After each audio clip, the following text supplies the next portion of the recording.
Welcome to Shadowshiver, a podcast that tells real or imaginary horror stories. It's up to you, believe it.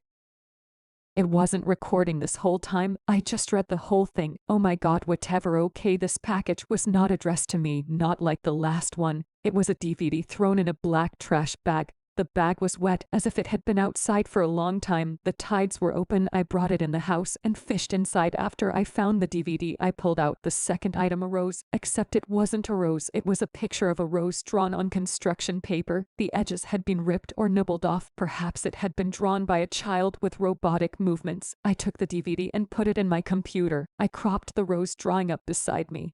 I tried to find the bear, but it was gone. Maybe he scampered away. Maybe I swallowed him. I looked for a good 10 minutes, and the rose never fell over. I don't know why I did it. I could have left the bag outside, and I could have ignored it, but something about the way the light caught the black of the plastic shining back at me like eyes and a deep and endless ocean made me do it. My actions were predetermined. It was like the bag knew I would pick it up and reveal its contents. It had already moved on. The DVD started with a menu just like the last one. The chapters were Father Helen shakes a leg, choo-choo, Helen and Margaret are okay, and Mother. I stared at the screen for a while. I was too afraid to click the first chapter, despite my body calling out for it, but in the end the DVD made the decision. He started playing without me clicking anywhere. The first chapter, called Father, begins with a black screen and giggling. It sounds like a young girl in a whispered voice. She says, "I stole Joan's camera, won't he be mad?" And then more giggling. Suddenly the black was ripped away, revealed to simply be a shirt thrown over the lens. The little girl from the first video was gazing at the camera. She has two black eyes. Her bottom lip was slightly torn. She wears a basic dress with one huge pocket on her stomach. She stops laughing and looks as if she's going to cry. She rubs her eyes fiercely. Despite the pain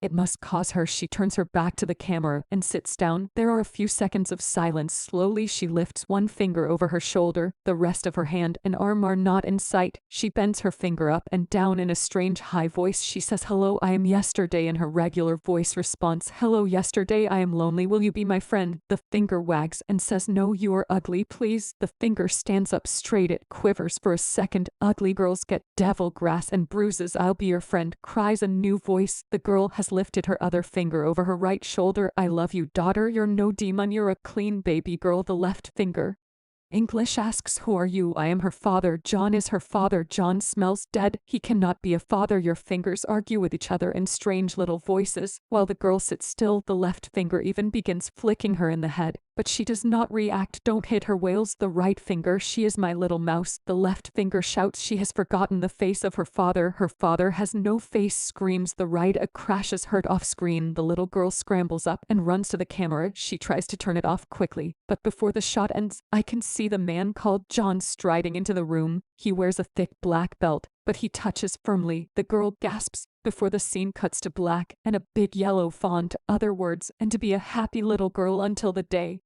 I die." The main menu returns. My hands are tickling. It felt like they itched. The rosa began to smell. It was sweet like a real flower. I breathed it in. For some reason, it turned to smoke in my throat. I coughed and scratched at my neck. Before I had completely gotten the ash out of me, the next chapter began to play, and Helen Shakes a Leg is the most graphic video I've ever seen. Starts with a woman, the same from the previous DVD, strapped to a table. It looks like the same dining room table that they had eaten the raccoon off of. She is tied down with belts. She fights against them, but it's no use. The camera person walks around the room to show the woman from every angle. Also in the shot is a large machete and an iron. The woman does not scream. She just stares at the camera defiantly. She whispers something that might be candlestick. Finally, the camera person sets the thing down facing the woman. As I expected, the camera person reveals himself to be John.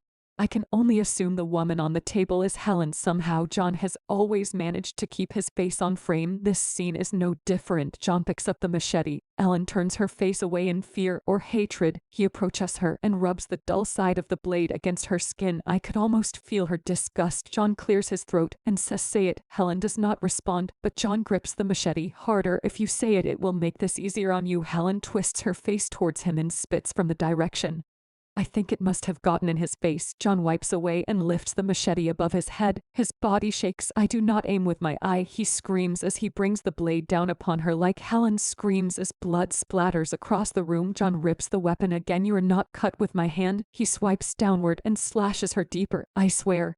I could hear when the knife hit the bone. Helen whoops. John is smiling, dripping red. I do not kill. He cracks the machete on her leg again, nearly severing it. I wanted to look away, but I was not in control of my body. John drops the weapon and descends on the leg. He uses his foot to try to break the bones. Helen is passed out. Jewel falls from her lips, mixing on the floor with her blood. He twists the leg until it comes off. He throws the one away from him and picks up the iron. He sticks his hand in the womb for a second, letting the viscera collect in his paw. Benny presses the iron to the hull. Cotter eyes the wound to nearly smell the cooking flesh. John hums his song, pleased with himself. The last shot is of a yellow screen with small black text 40.7330 and 74.0071 watts. Rose was gone.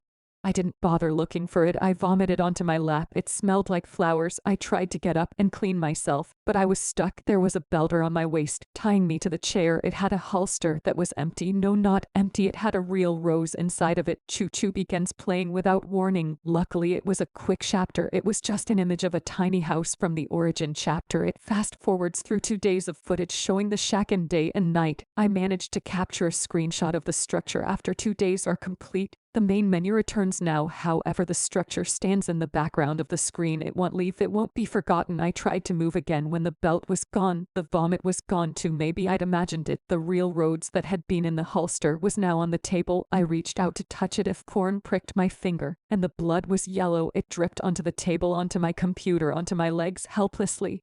I looked up as the next chapter played. Helen and Margaret are okay. Starts with Helen in a wheelchair, except it's not a wheelchair, it's a regular kitchen chair with 2 large cardboard circles taped to the outside. She is either unconscious or extremely out of it. She leans to one side, almost falling off with her eyes open and tired. Both her legs have been removed. The little girl sits on her lap.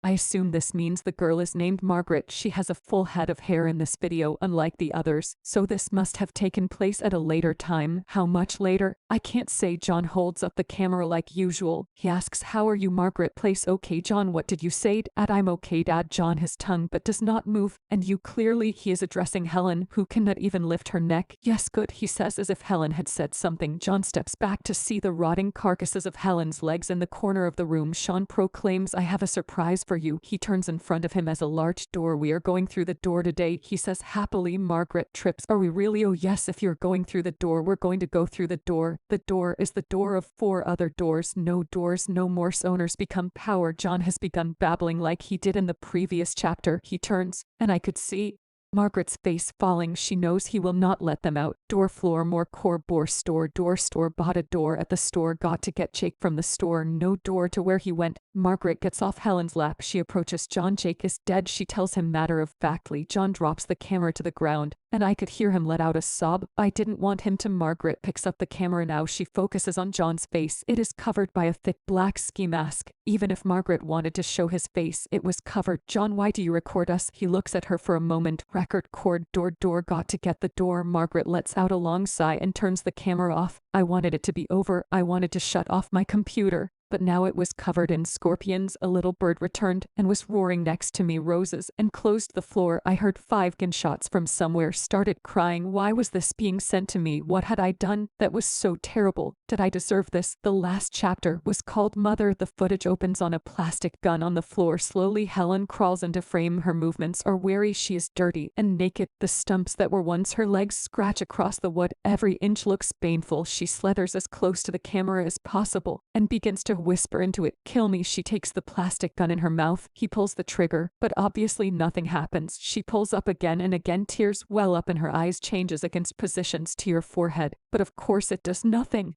"I want to die," she says a bit louder. "It would be better for me to die." A light comes on from somewhere in the room. Margaret says, "Why do you want to die?" Helen stirs the camera in the smallest whisper possible. She says, "I'm pregnant." What? Margaret calls out from her spot across the room. "Nothing." Helen said, "Slaughter, go find John and tell him he left this camera on." The scene ends. I believed in my computer was shut down. There were no scorpions. The drawing of the rose was still propped up on the table. Little Bear was next to me, harmless. I looked to my finger, but found no cut. Desperately, I tried ejecting the DVD, but there was no DVD. Nothing was inside.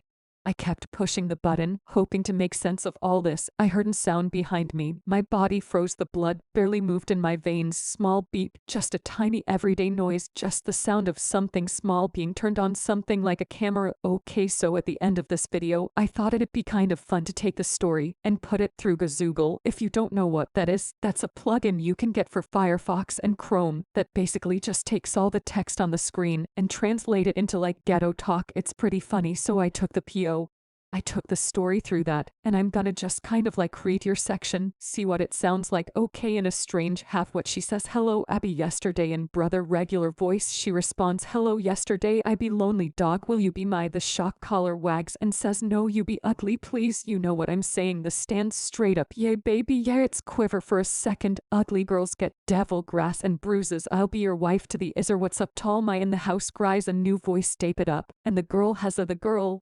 lifted hustler other cracker push a shot collar night rapper. I love you daughter, you be no demon like a true player, you be a clean baby girl. The left finger angrily asks, who be you? I'll be her homie. John is a homie. John smells bad, you know what I'm saying. He can't be a father. The gangsters argue with each other with a visual and they strange little voices whiz-nizzle. The girl sits still with a gangster that keeps you hanging it. The left push revizzle begins sagging straight bag, and what the hell, all right, that's dissolving into gibberish real quick. All right, bye.